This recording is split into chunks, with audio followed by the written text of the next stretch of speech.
तर्क भाई मेंस में तो कम आता है, समाज में किया जाता है।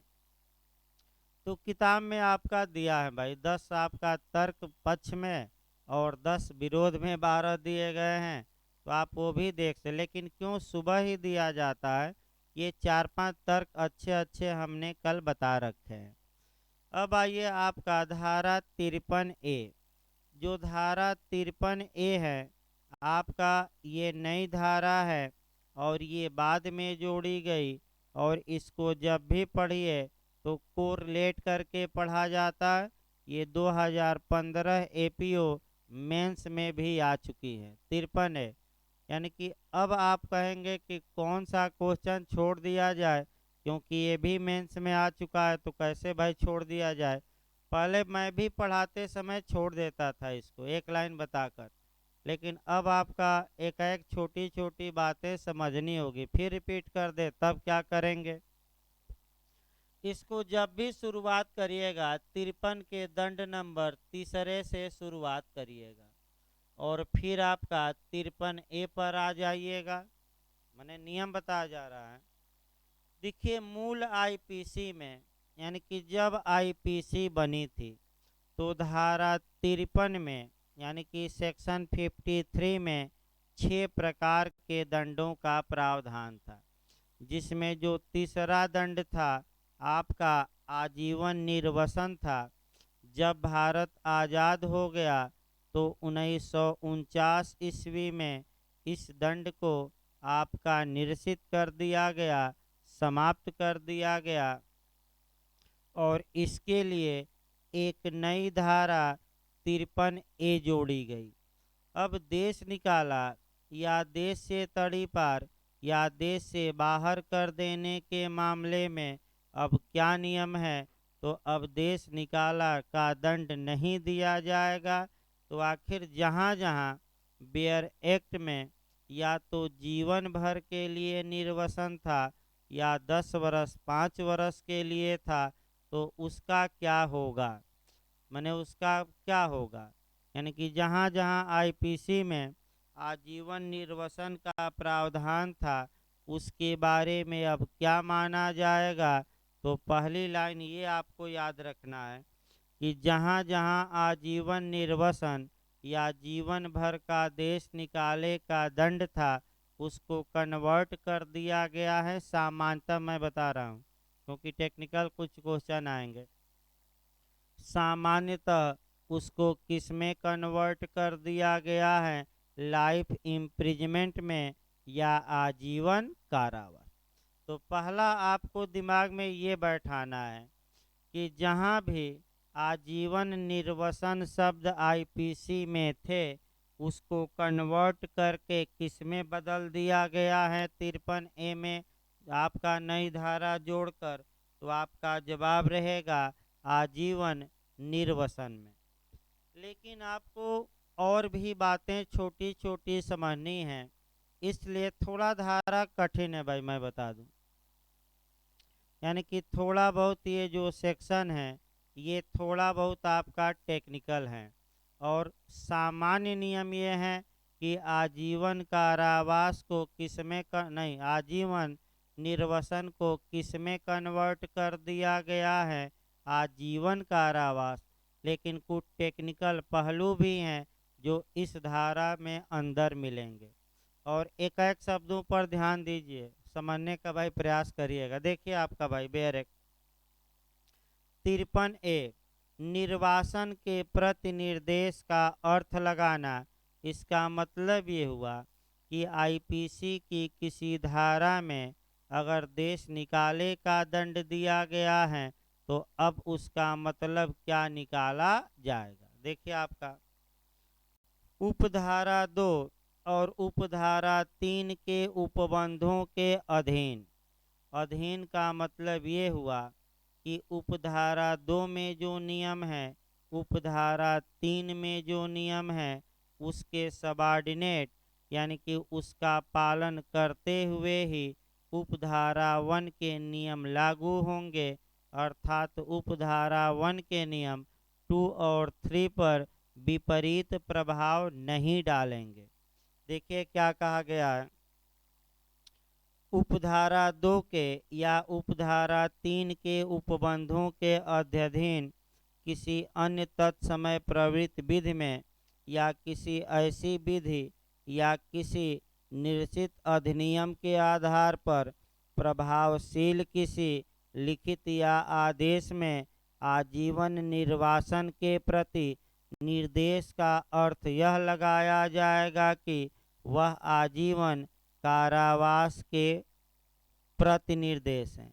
इसका मतलब ये हुआ कि किसी अन्य तत्समय प्रवृत्ति विधि, तो अन्य तत्समय प्रवृत्ति विधि का मतलब क्या हुआ, यानी कि जो कानून भारत में लागू हो, जैसे स्पेशल लॉ है, लोक अन्य तत्समय प्रवृत्ति विधि मतलब क्या, जो कानून भारत में क्या हो, लागू हो, प्रवृत्त हो वर्तमान में, या कोई अन्य अधिनियम है जो अब आपका अन्य कानून है और उन कानूनों में क्या दिया गया था, आजीवन निर्वसन का दंड था।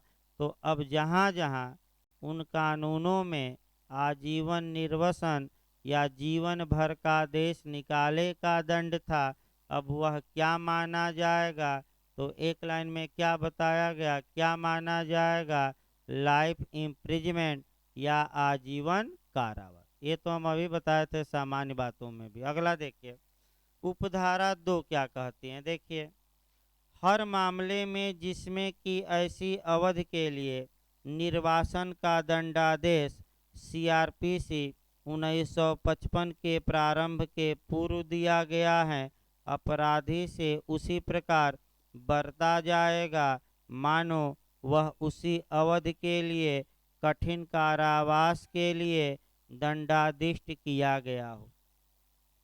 इसका मतलब ये हुआ कि पुरानी सीआरपीसी 1858 लागू थी, 1955 में उसमें संशोधन किया गया, और अगर 1955 में संशोधन के पूर्व किसी व्यक्ति को 5 साल के लिए देश निकाला दिया गया हो, 10 साल के लिए देश निकाला का दंड दिया गया हो, 2 साल के लिए दिया गया हो, तो आपका ये आजीवन कारावास नहीं, कारावास, यानी कि 2 साल, 5 साल या कितना साल, 10 साल।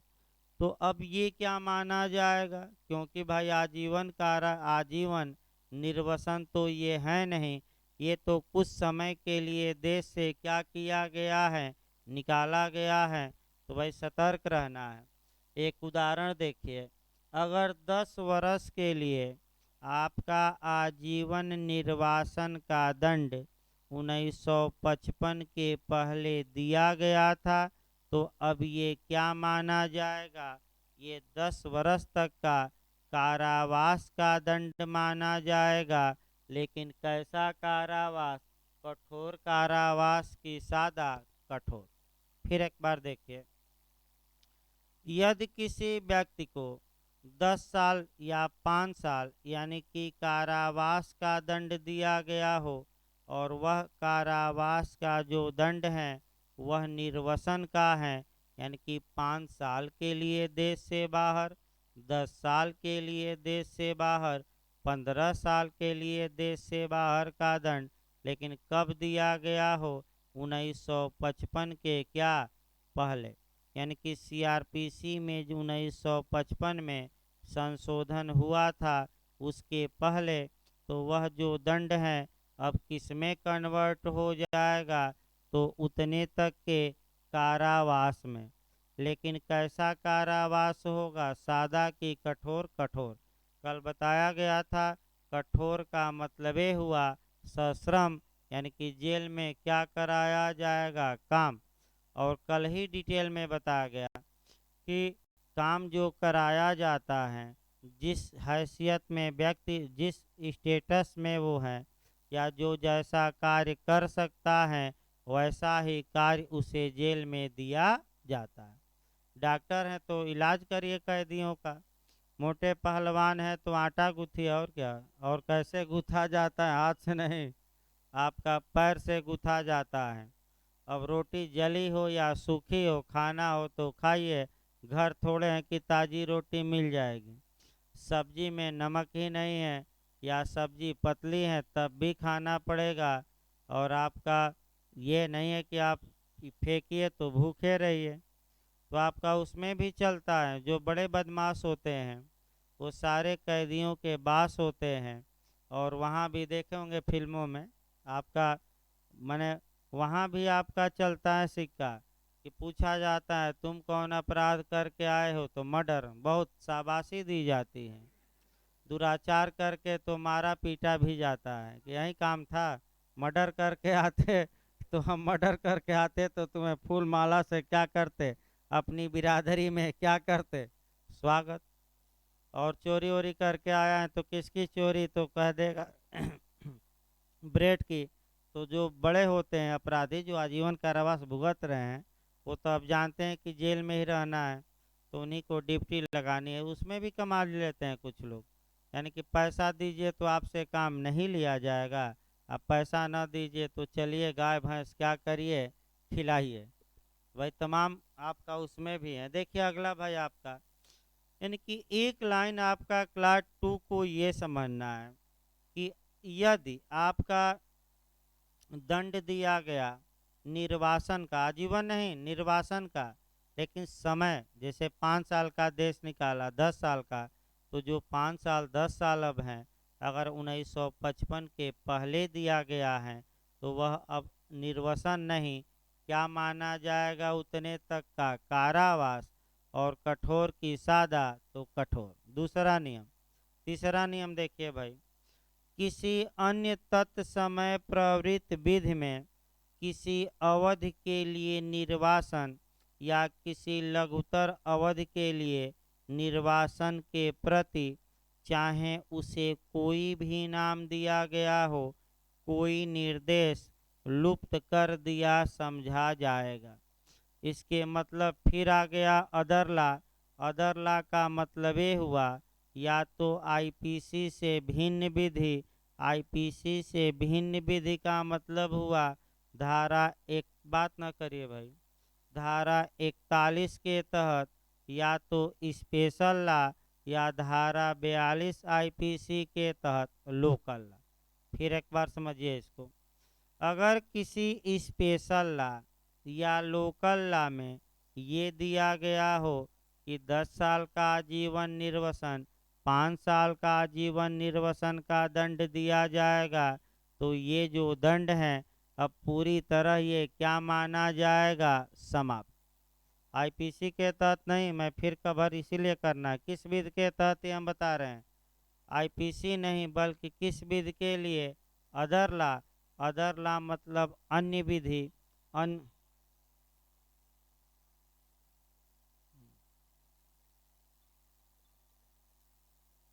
अदर ला मतलब अन्य विधि। और अन्य विधि का मतलब हुआ, फिर एक बार जान लीजिए, या तो विशेष विधि या कैसी विधि, स्थानीय। फिर एक बार पूरा देखिए भाई, क्योंकि थोड़ा उलझाव ज़्यादा है, ये सही बात है।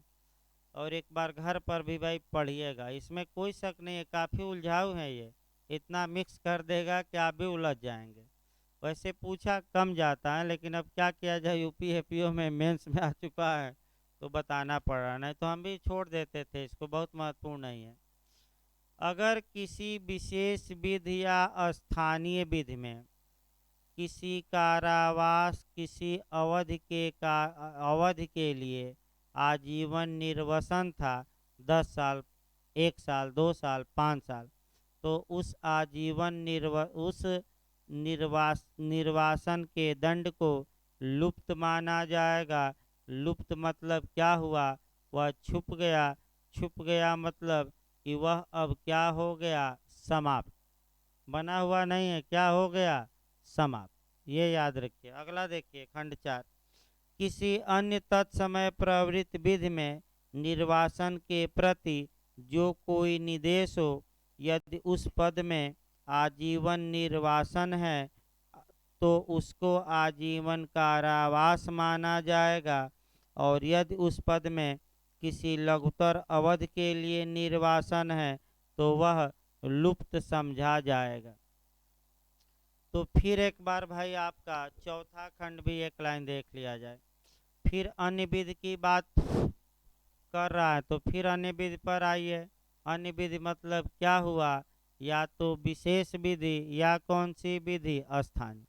अगर किसी विशेष विधि या स्थानीय विधि में आपका क्या हो, आजीवन निर्वसन का दंड हो, तो वह किसमें कन्वर्ट हुआ माना जाएगा, आजीवन कारावास। और अगर आजीवन निर्वासन से कम का कारावास का दंड हो, तो वह दंड अब क्या माना जाएगा, लुप्त। लुप्त मतलब क्या हुआ, समाप्त। अब पूरा कहानी एक लाइन में जानिए, अब उतना थोड़ा उल्टा सीधा ज़्यादा दिया है। नहीं नहीं, अब समाप्त हो गया। लुप्त माने वो खत्म हो गया। लुप्त कर दिया गया का मतलब कि उसे हटा दिया गया। वो कानूनी भाषा का शब्द है। फिर एक बार देखिए भाई, अगर आईपीसी में कहीं भी आपका आजीवन निर्वसन लिखा हो, तो उसे आजीवन कारावास माना जाएगा। दूस 3 में आप 3 और 4 में आपका 3 में आपका केवल कारावास की बात करती हैं, और 4 में आजीवन कारावास भी एक जोड़ा गया है। नहीं तो बड़े आपका फिर 3 देखिए, आपका 3 ये कहती हैं कि आपका कह सकते हैं कि देखिए फिर एक बार, किसी अन्य तत्समय प्रवृत्त विधि में किसी अवधि के लिए निर्वासन, या किसी अवधि के लिए निर्वासन चाहे बड़ा हो या छोटा। फिर लिखा है लघुतर अवधि। देखिए लघुतर मतलब ये होता है कि कम से कम 5 साल के लिए, कम से कम 2 साल के लिए, उसका मतलब वो हुआ लघुतर। फिर समझिए, लघुतर का मतलब कम से कम 2 साल के लिए निर्वसन, और ये दे दिया कि अधिकतम 10 साल के लिए। तो दोनों में भाई अंतर है। अधिकतम 10 साल के लिए हो सकता है, तो ये सामान्य हो गया। और लघुतर का मतलब कि कम से कम इतना, इससे कम नहीं। तो कम से कम 2 साल अगर कहीं दिया रहे, इसका मतलब कि वह बिल्कुल क्या किया जाएगा, लुप्त। और भी हैं कि अगर कारावास भी हैं अधिकतम भी, तो भी लुप्त होगा। धारा 3 में दोनों को लुप्त किया, खंड 3 में किया गया है। ये कब से लुप्त समझा जाएगा, ये क्लास 3 में दिया नहीं गया भाई। हम तो नहीं दिया गया, तो जब धारा 53 है जोड़ी गई। भाई नहीं दिया गया है, तो ये माना जाता है कि जब ये धारा क्या हुई, जोड़ी गई, और आपका 1953 में ये धारा जोड़ी गई भाई, वो भी जान लीजिए। इसको फिर देखेंगे, थोड़ा उलझाऊ है आपका काफ़ी। इसको फिर हाँ,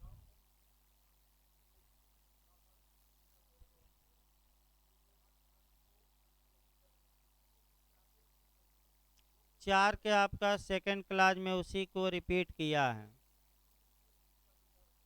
अब ये है कि भाई कानून बनाने वालों का क्या इरादा था, अलग अलग लिखे हैं, लेकिन लिख सकते थे 3 में ही एक जोड़ देते, आजीवन कारावास का भी हटा देते और सब। अब कानून इसको देखा जाएगा। और आपका देखिए भाई आगे आपका धारा, अब देखिए आपका जो सेक्शन आपका आगे हैं, वह देखा जाए भाई आपका 54। देखिए इसको छोड़ दीजिए, बहुत ज़्यादा दिमाग नहीं लगाना है, वैसे भी कम पूछा जाता है, क्योंकि काफ़ी उलझाऊ है, इसमें शक नहीं है। बस एक लाइन ये जानना है सारवान रूप से, कि जहाँ जहाँ आजीवन निर्वसन था, उसे आजीवन कारावास में कन्वर्ट कर दिया गया। और जहाँ जहाँ किसी विशेष विधि या स्थानीय विधि में किसी कारावास या कम से कम कारावास का आजीवन माने निर्वसन था, उसको क्या कर दिया गया है, समाप्त। और कोई जाना नहीं, ज़्यादा 2 लाइन जानिए, क्योंकि जो उलझाऊ है उसको 2 लाइन जानिए कंसेप्चुअल। आइए इसके बाद आपका आता है धारा 54, 55, 55 है। यहाँ से आपका कह सकते हैं कि क्वेश्चन वर्तमान में पूछा जा रहा है। अभी झारखंड ने भी क्वेश्चन बनाया था आपका 54, जब भी पढ़िए आपका 55 और 55A। भाई एक क्वेश्चन यहाँ से क्वेश्चन माने एक क्वेश्चन बनने का प्री में पूरा चांस रहता है। जब भी धारा 54 और 55 आप पढ़ेंगे तो इसको थोड़ा कोरिलेट भी आपको करना पड़ेगा। इसके लिए सीआरपीसी की धारा 432, सीआरपीसी की धारा 433 और सीआरपीसी की धारा 433 ए, तीन धाराएं पढ़नी पड़ेंगी। कौन कौन? सीआरपीसी 432, सीआरपीसी 433, सीआरपीसी 433 है। और इसी के साथ हमारे संविधान का अनुच्छेद, आपका दो अनुच्छेद पढ़ना पड़ेगा, 72 और 161। इसी के साथ कम से कम एक केस पढ़िएगा, इपुरु सुधाकर, इपुरु सुधाकर वर्सेज, सुधाकर वर्सेज आंध्र प्रदेश राज्य का केस। और एक केस आपका मारू राम का पूछा जाता है जो बिहार ने बना रखा है 433 ए सीआरपीसी पर। पहले हम आईपीसी बता दें तब आपका कह सकते हैं कि भाई कोरिलेट अच्छे से किया जाए, थोड़ा विस्तृत इसका दायरा रहेगा भाई। मारू राम का केस है, आपका उत्तराखंड भी बना चुका है और बिहार। मारू राम वर्सेज आपका भारत संघ। इपुरु सुधाकर, इपुरु, हाँ इपुरु है भाई, इपुरु सुधाकर वर्सेज आंध्र प्रदेश राज्य, एपी है भाई। हाँ देखिए इसको हम बताते हैं शुरुआती दौर से, एक एक पहले देखिए आपका। पहले आईपीसी का जो नियम है वो बता दिया जाए ताकि तीनों धाराएं समाप्त हो जाए और तब इसको कोरिलेट अच्छे से किया जाए। फिर बता दिया जाए भाई एक क्वेश्चन कहीं गया नहीं है, किस राज्य में कहाँ से क्वेश्चन बना वो भी मैं बताऊंगा। देखिए कह करके भाई आपका 54 ये कहती है कि मृत्युदंड का लघुकरण, यानी कि इसका मतलब ये हुआ कि समुचित सरकार, एप्रोप्रिएट गवर्नमेंट मृत्युदंड का अपराधी की सहमति या रजामंदी के बिना किसी अन्य दंड में लघुकरण कर सकती हैं, यानी कि मृत्युदंड को कन्वर्ट करके कम कर सकती है। कौन कर सकती है? समुचित सरकार। तो तुरंत झारखंड अटैक किया, एप्रोप्रिएट गवर्नमेंट या समुचित सरकार कहाँ परिभाषित है? तो 55 ए में। और समुचित सरकार में कौन शामिल है?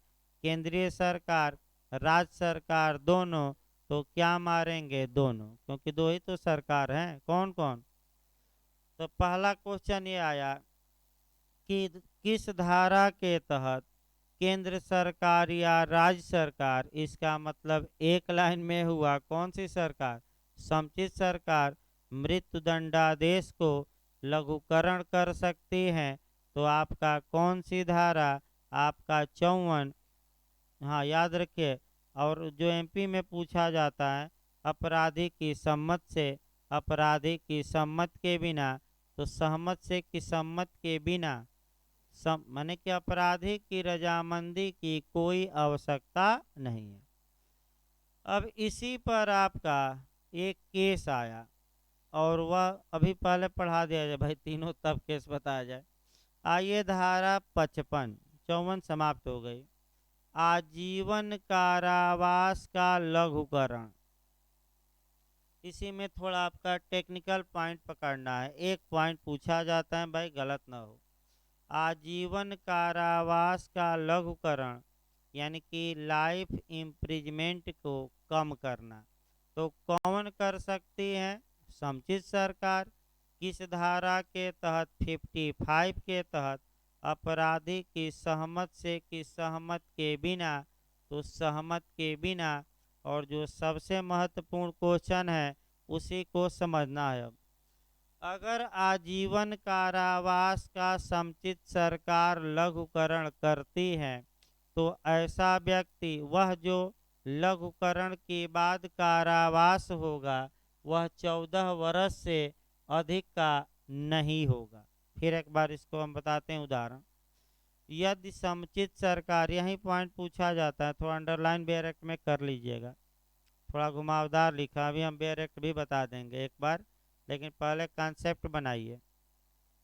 यदि समुचित सरकार आजीवन कारावास का लघुकरण करती है, कम करती है, तो वह जो कारावास अब होगा वह 14 वर्ष से अधिक का नहीं होगा। यानी कि अगर ये अभियुक्त है, इसे आजीवन कारावास की सजा दी गई है, समुचित सरकार इस सजा को कम करती है अपराधी की सहमत के बिना, तो अब अधिकतम यह कितने दिन के लिए जेल अब रखा जा सकता है? जीवन भर के लिए नहीं, अधिकतम कितने दिन से अधिक जेल अब नहीं रहेगा? तो 14 वर्ष। यानी कि लघुकरण में जो सजा, अब लघुकरण जब किया जाएगा तो वह कितने से वर्षों से अधिक के कारावास का नहीं होगा। यानी कि अब कितने वर्षों तक अधिकतम वह जेल में रखा जा सकता है? 14। 14 से अधिक नहीं। लेकिन ये कब? जब समुचित सरकार क्या की है? आजीवन कारावास का लघुकरण, ये याद रखना है। अब 14 में आपका, नहीं तो जीवन भर का है, आजीवन कारावास बताया गया भाई, नहीं? हाँ बताया गया कि कल बताया गया था भाई, इसमें कोई भी बात नहीं है कि अलग अलग जेल मैनुअल हैं। राज्य सरकारें आपका कम और ज़्यादा समय, किसी में 15, किसी में 14, किसी में 18, किसी में 20, अपना अच्छे आचरण के आधार पर छोड़ती है। नहीं तो बार बार सुप्रीम कोर्ट कह रहा है कि आजीवन कारावास मतलब कि जीवन भर का कारावास, भले बाद पहले छोड़ दिया जाए। अब अगला नियम इसमें देखना है भाई, मान लीजिए आजीवन कारावास की सजा भुगत रहा था, 2-3 उदाहरण देखना है जो पूछ सकता है। और इसी के साथ आपका सीआरपीसी की धारा 428 थोड़ा गौर करना है, पिछली बार जेस में आई थी।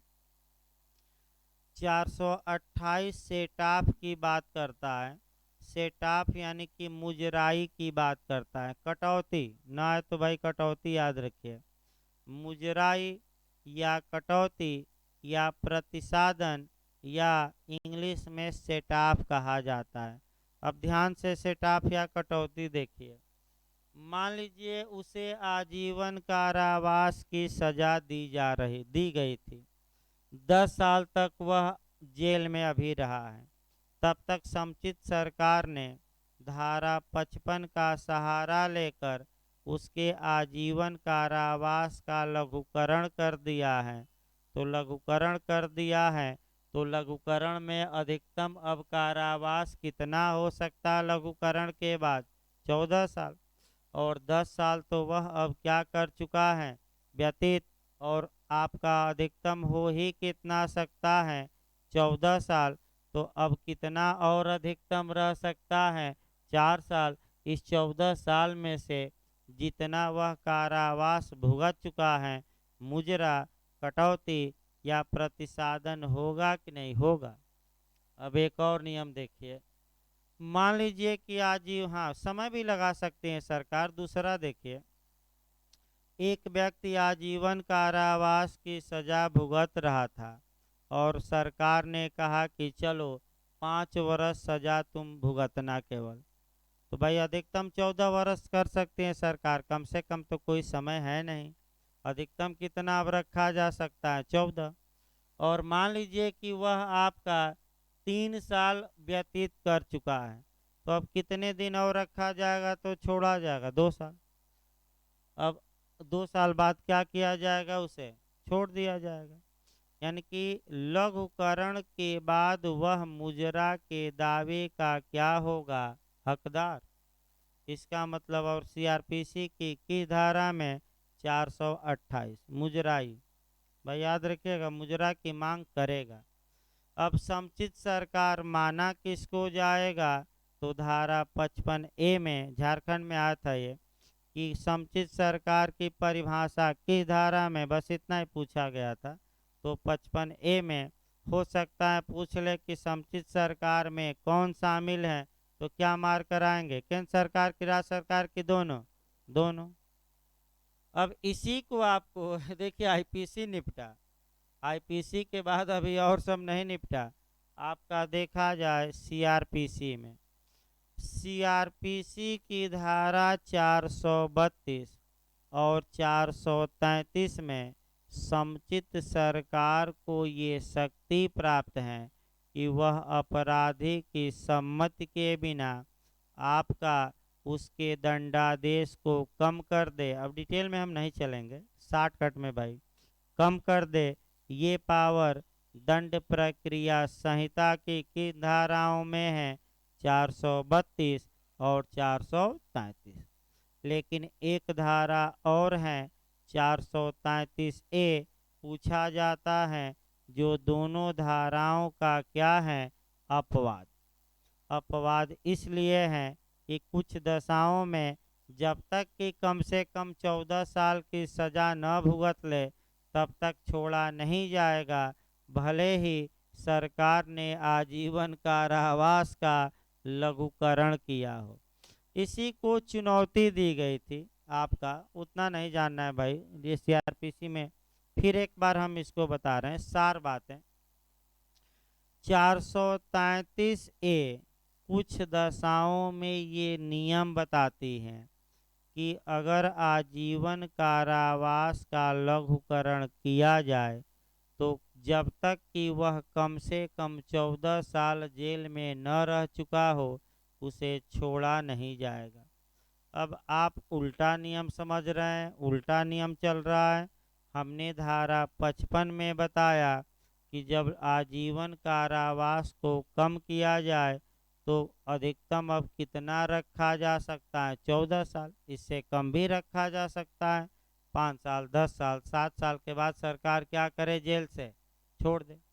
और 433A कहता है कुछ दशाओं में, अब उतना नहीं पढ़ना है, कि जब तक कि कम से कम कितना न रह गया हो? 14, तब तक छोड़ा ही नहीं जाएगा। इसी को लेकर आपका उच्चतम न्यायालय में चैलेंज किया गया और ये कहा गया कि ये जो सेक्शन है ये असंवैधानिक है क्योंकि सरकार की शक्ति पर रोक लगाता है। मारू राम का केस है। मारू राम बनाम भारत संघ के बाद में उच्चतम न्यायालय ने सीआरपीसी की धारा 433A को कॉन्स्टिट्यूशनल माना और कहा कि ये नियम क्या है? सही। तो कौन सा केस याद रखिएगा? ये उत्तर आपका उत्तराखंड से लेकर तमाम जगह पूछा गया है। मारू मारू मारू, यानी कि मारू राम बनाम भारत संघ। कल एक केस बताया गया मृत्युदंड के ढंग पर। कौन सा केस था? दीना उर्फ, अगला देखिए फिर अब संविधान में आइए, तब इपुरु सुधाकर का केस अटैच करना है, क्रम से चला जाए। संविधान के अनुच्छेद 72 में भारत के राष्ट्रपति को ये अधिकार दिया, यह अधिकार दिया गया है कि वह किसी भी अपराध के दंडाधिष्ट व्यक्ति को क्षमा इत्यादि कर सकता है। क्षमा मतलब कि पूरी तरह सजा क्या कर सकता है? राष्ट्रपति माफ। अब मृत्युदंड को भी क्षमा करने का अधिकार केवल राष्ट्रपति को है। हाँ, राज्यपाल लघुकरण मृत्युदंड का कर सकता है, लेकिन मृत्युदंड के मामले में राज्यपाल को पूरी तरह क्षमा करने की शक्ति नहीं है। कम कर दे, आजीवन कारावास में कर दे, लेकिन पूरी तरह माफ करने की शक्ति केवल किसको है भारत में? राष्ट्रपति को। किस अनुच्छेद के तहत? 72। राष्ट्रपति एमपी ने जो पिछली बार, इस बार तो नहीं, पिछली बार पूछा कि राष्ट्रपति इस शक्ति का प्रयोग करता है अपने विवेक से, मंत्रिपरिषद की सलाह पर, आपका दे देगा सुप्रीम कोर्ट की सलाह पर, महान्यायवादी की सलाह पर। तो राष्ट्रपति अपने मन से नहीं करता बल्कि मंत्रिपरिषद की क्या करता है? सलाह पर। भाई ये पूछा विवेक से नहीं, अपने मन से नहीं राष्ट्रपति ज्यादा काम करता, एक दो काम ही है, दो तीन। किसकी सलाह पर करता है? मंत्रिपरिषद। ये भी याद रखिए भाई, पूछा गया यहाँ तक। र, आ, नहीं छोड़े, सरकार का इच्छा है भाई, जीवन भर रखे, नहीं छोड़ेगी। कोई बात थोड़े है सरकार की कम करे, नहीं छोड़ेगी सरकार। नहीं, लघुकरण किया जाएगा तो छोड़ा जाएगा भाई, उसमें क्या है। फिर एक बार देखिए। हाँ, देखिए अच्छे, जेल में अच्छा आचरण दायित्व कितना है, देखिए फिर एक बार बताया जाए भाई। कई क्वेश्चन सबको समाहित करते हुए बता रहे हैं। देखिए फिर एक बार, अगर सरकार लघुकरण करती है तो उसे छोड़ दिया जाएगा, पहला नियम। ये छोड़ दिया जाएगा जेल से, अगर वह पूरी सजा हो गई तब। मान लीजिए कि आजीवन कारावास का सरकार लघुकरण की और कही कि 10 साल तक मैं लघुकरण कर रही हूँ, 5 साल अभी मैंने उसका बीता है आजीवन कारावास में, तो 5 साल और जेल में रहेगा, तब छोड़ा जाएगा। और अगर 10 साल व्यतीत कर चुका है, लघुकरण 10 साल का होता है, तो पूरा मुजरा हो जाएगा, तुरंत क्या किया जाएगा, छोड़ा जाएगा। हाँ,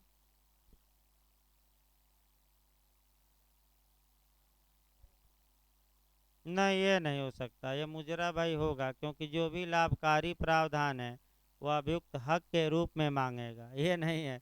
मुजरा होगा, ये जैसे मैं पिछली बार आया था, फिर एक मुजरा होके रहेगा भाई, इसमें कोई ये नहीं है।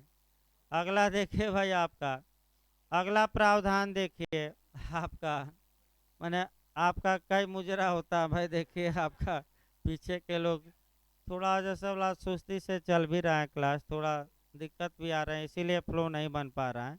फिर भी कुछ धाराएं पढ़ाई जाएंगी भाई। देखिए आपका मुजरा कई प्रकार का होता है, जैसे सपना चौधरी का मुजरा पीछे वाले समझ रहे हैं, हम बता रहे हैं आपका आपराधिक मामलों में जितना पहले भुगत चुका हूँ उतना माइनस करना। और फिर आपका सीपीसी में भी मुजरा, आपका आदेश 8 के नियम 6 में आपका, अब फिर आदेश 20 का नियम 19 का उपनियम 3 पूछा भी गया था जे में। तो फिर आगे देखिए भाई आपका, ये मैंने एक और क्वेश्चन आया, उसको भी एक लाइन बता दिया जाए कि क्या सरकार बाध्य है कि लघुकरण करे, नहीं। किस आधार पर, तो आधार ये होता, अभी उसी केस पर ही हम आ रहे हैं, आधार पर ही आएंगे, ये पूरी सुधाकर का केस है, लेकिन आधार बता दिया जाए। एक तो अच्छा आचरण जेल में दर्शाया है, इस आधार पर। उसकी लाइबिलिटी है, इस आधार पर, यानी कि आपका पुत्र पुत्री है, विवाह नहीं हुआ है इत्यादि, इस आधार पर भी दिया जाता है। या इस आधार पर भी दिया जा सकता है कि अब बूढ़ा हो गया है और बीमार भी हो गया है, तो जाए घर और जो पुत्र पुत्री हैं इनकी क्या करेंगे, सेवा। अब यही आपका अटैक कर देना है तुरंत, कौन सा केस, ये पूर्व सुधाकर, तुरंत अटैक करना है। यदि केंद्र सर, देखिए इसमें हुआ क्या था भाई आपका, पहले तो केस बताया जाए ना, ये पूर्व सुधाकर। देखिए इसमें हुआ क्या था, ये एक दो लाइन जानिए।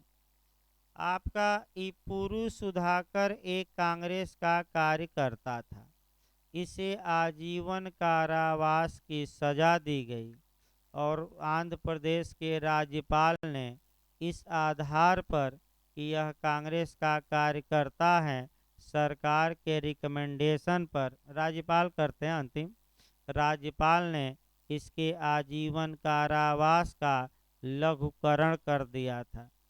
तत्पश्चात आपका इसको चुनौती दी गई कि हजूर ये जो राज्यपाल ने किया है राजनीतिक पार्टी के आधार पर किया है और ये गलत है, यानी कि तो सुप्रीम कोर्ट ने कहा कि यदि, फिर एक बार याद रखें अच्छे से, यदि राज्यपाल ने अनुच्छेद 161 के तहत अपनी शक्ति का प्रयोग किया और राष्ट्रपति ने अनुच्छेद 72 के तहत या आईपीसी के तहत या सीआरपीसी के तहत राज्य सरकार करती है, तो उच्चतम न्यायालय और उच्च न्यायालयों को ये हक होगा, यानी कि उच्च न्यायालय राज्यपाल में, उच्चतम न्यायालय को ये अधिकार होगा कि वह इसकी वैधता की जांच कर सकें, यानी कि इसका भी रिव्यू कर सकें, पुनर्विलोकन कर सकें।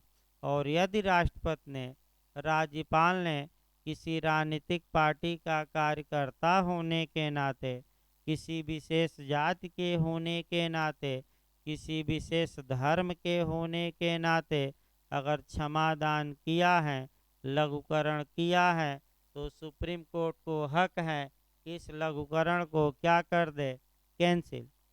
ये किस केस में? बहुत बड़ा पावर हथिया लिया सुप्रीम कोर्ट ने। किस केस में? ये पुरु सुधाकर वर्सेज आंध्र प्रदेश राज्य।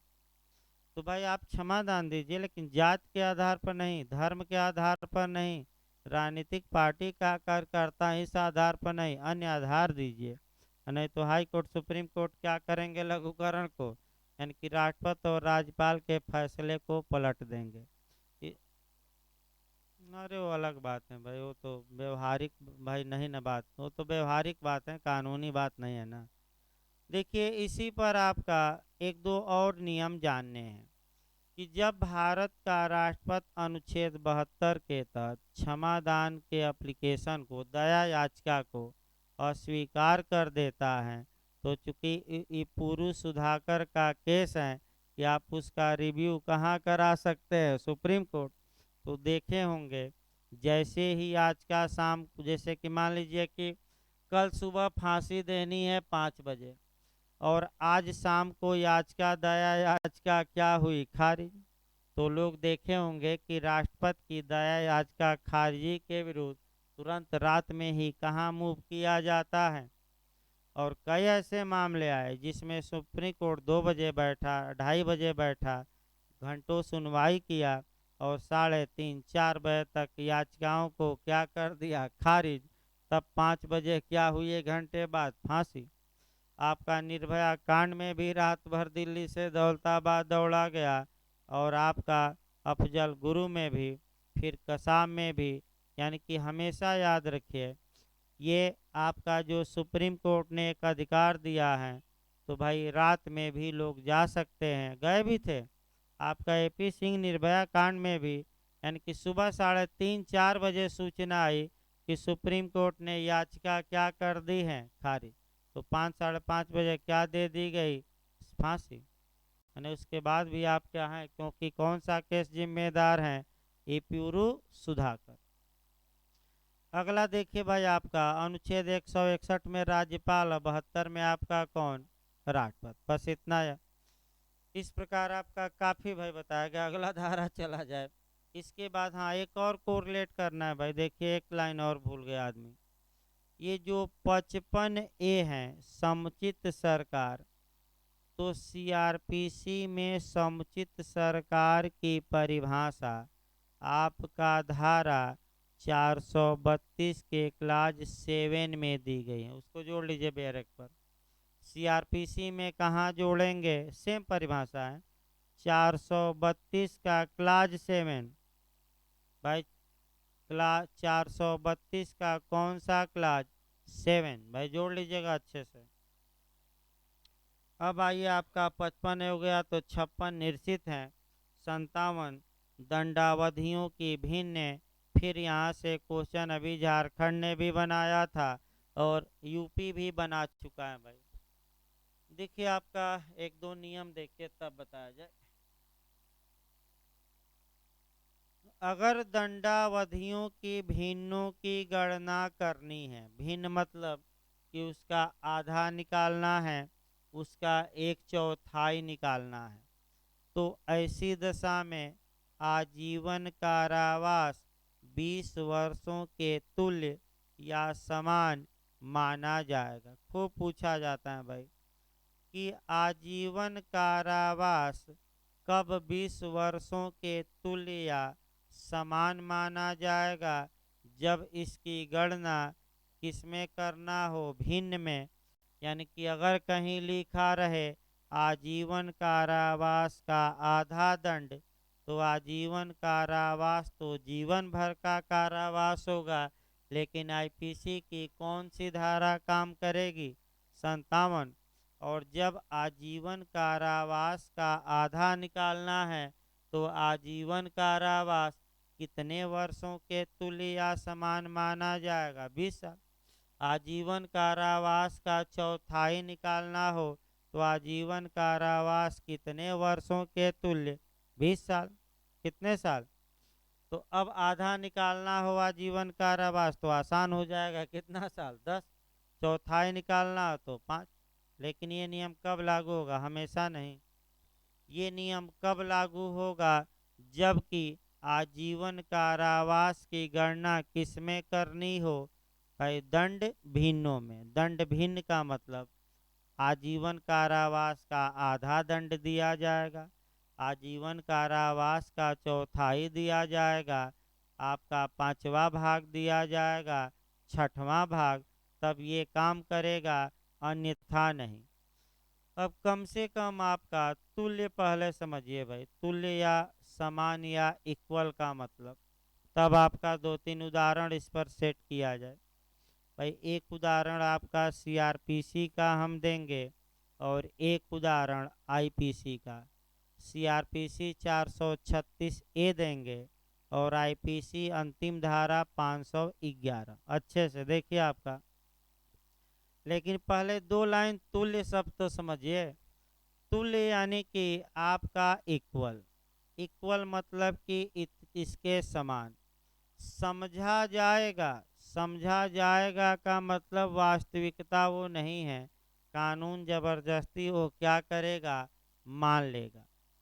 तो कब आजीवन कारावास मतलब क्या हुआ? सामान्यतः जीवन भर का कारावास। लेकिन जब इसकी गणना किसमें करनी हो? दंड भिन्नों में, यानी कि आधा, तिहाई, चौथाई, 5वां हिस्सा किसका निकालना हो? आजीवन कारावास का। तब कितना माना जाएगा आजीवन कारावास? 20 साल। और आराम से सब भिन्न में निकाल लिया जाएगा। लेकिन हमेशा नहीं, अच्छे से याद रखिए। अभी झारखंड एपीओ में आया था और यूपी में भी आ चुका है, आगे भी चांस रहता है। 2 उदाहरण अच्छे से आपका देखिएगा। एक 511 और आईपीसी, और दूसरा हम एक बता रहे हैं सीआरपीसी में कौन सी धारा? 436 ए। देखिए पहले 511 भाई। अगर कोई व्यक्ति आजीवन कारावास से दंडनीय अपराध का प्रयास किया है, अटेम्प्ट किया है, तो ऐसी दशा में वह आजीवन कारावास के आधे से अनधिक, अनधिक मन अधिक नहीं, ठीक है भाई, आधे से अनधिक के दंड का भागी नहीं होगा। यानी कि आधा से अधिक दंड नहीं दिया जाएगा। लेकिन किसका आधे से अधिक नहीं? आजीवन कारावास। अब आजीवन कारावास का यहाँ क्या निकालना है? आधा। तो तुरंत कौन सी आईपीसी की धारा कवर करेंगे? 57। कि जब आजीवन कारावास की गणना दंड भिन्नों में करनी है, आधा निकालना है, तो तुरंत दिमाग लगाना है। तब आजीवन कारावास पूरा माना कितना जाएगा? 20। और इसका आधा निकाल दीजिए तो कितना? 10 साल। ये पहला उदाहरण बताया गया, कहाँ जाकर? 511। दूसरा उदाहरण आपको कवर जो करना रहता है, आपका सीआरपीसी की धारा 436 ए का। सतर्क रहिए। यदि कोई व्यक्ति आजीवन कारावास से दंडनीय अपराध किया है और बिना जमानत के वह जेल में है, तो सामान्यतः आपका उसे कब जमानत दे दी जाएगी? सभी मामलों में, लेकिन हम उदाहरण केवल किस पर दे रहे हैं? आजीवन कारावास। लेकिन ये सभी मामलों में लागू होगा, मृत्युदंड के सिवाय। और जो मैं नियम बता रहा हूँ अब 436 ए का, ये किस में लागू नहीं होगा? मृत्युदंड में। फिर एक बार समझिए। अगर किसी व्यक्ति ने ऐसा अपराध किया है जिसमें अधिकतम सजा कितनी दी जा सकती है? आजीवन कारावास। और आधा सजा, आधा आधा समय बिना जमानत के, अभी निर्णय आया नहीं, भुगत चुका है, तो ऐसी दशा में अब उसे सामान्यतः जमानत दे दी जाएगी। अब समस्या ये आया कि आजीवन कारावास से दंडनीय अपराध किया था, मृत्युदंड से नहीं भाई, और आधा आधा समय बिना जमानत के अंडर ट्रायल, अभी निर्णय आया नहीं, वो कहाँ व्यतीत कर चुका है, जेल में। तो अब आजीवन कारावास का यहाँ क्या निकालना है, आधा। तो तुरंत धारा 57 आईपीसी काम करेगी। तो आजीवन कारावास कितने साल का कारावास, 20 साल। अब जो गिना जाएगा, अब 20 का आधा कितना हो गया, यानी कि अगर वह 10 साल से लगातार बिना जमानत के कहाँ है, जेल में, तो अब सामान्यतः उसे जमानत दे दी जाएगी। लेकिन ये कब, जबकि वह ऐसा अपराध किया है जिसमें अधिकतम सजा क्या दी जा सकती हो, आजीवन कारावास। ये नियम मृत्युदंड से दंडनीय अपराधों में लागू नहीं होगा। कम की सजा रहेगी तो लागू होगा। जैसे 10 साल का कारावास था, अधिकतम सजा हो सकती थी। एक उदाहरण और देखिए, दूसरा भाई 436 है पर देखिए, मान लीजिए घर में चोरी किया, तो घर में चोरी के लिए अधिकतम सजा कितनी दी जा सकती है, 7 साल। और गिरफ्तार हुआ और इसका आधा, आधा यानी कि 3.5 साल बिना जमानत के अब जेल में रह चुका है, अंडर ट्रायल, अभी फैसला नहीं आया। अब सामान्यतः 3.5 साल के बाद सीआरपीसी 436 ए कहती हैं कि अब उसे जमानत दे दी जाएगी। लेकिन अगर नहीं भी दी गई तो किसी भी हाल में जो उस अपराध के लिए अधिकतम सजा है, तो अधिकतम कितना है, 7 साल। इससे अधिक उसे जेल में नहीं रखा जाएगा, क्योंकि न्यायालय उस मामले में अगर अधिकतम सजा उसे देता भी तो कितना दे सकता था, 7 साल। और बिना आपका ट्रायल, अंडर ट्रायल ही वह कितना रह चुका है, 7 साल। तो तुरंत क्या किया जाए, छोड़ा। यही रुदल शाह का जो हमने केस बताया था सीपीसी में, यही था भाई। बिहार में 2 साल का दंड था, 5-5 साल से बिना जमानत के कैदी पड़े हैं। सुप्रीम कोर्ट ये कहा कि अगर इस कैदी को सजा भी होती इस अपराध में तो कितना, 2 साल। और आप 5 साल 6 साल से जेल में रखें, कोई पूछने वाला ही नहीं है, सबको छोड़िए।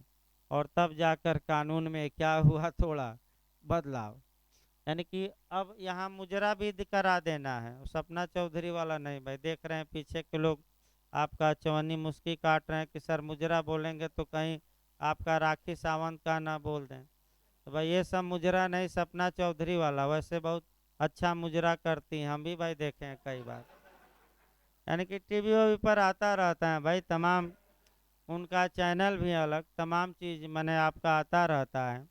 और गाना वाना अच्छी गाती हैं, इसमें कोई शक नहीं है। बस एक बार बिहार में गई थी, भीड़ अनकंट्रोल हो गई तो एक लोग मर गए थे और कोई दिक्कत नहीं है। हाँ तो क्या मारने जाएंगे क्या चाहते हैं कि 2-4 लोग और मर जाए अब इसीलिए नहीं जाते कि हो सकता है ना जवान 2-4 और मर जाए। एक मर गया था, मैंने कुछ आपका भागदड़ में, तो वो अलग बात है।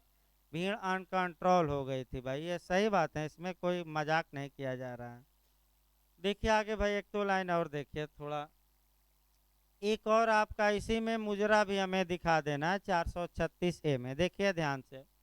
मान लीजिए कि वह आपका घर में चोरी किया तो कितनी सजा हो सकती थी, 7 साल।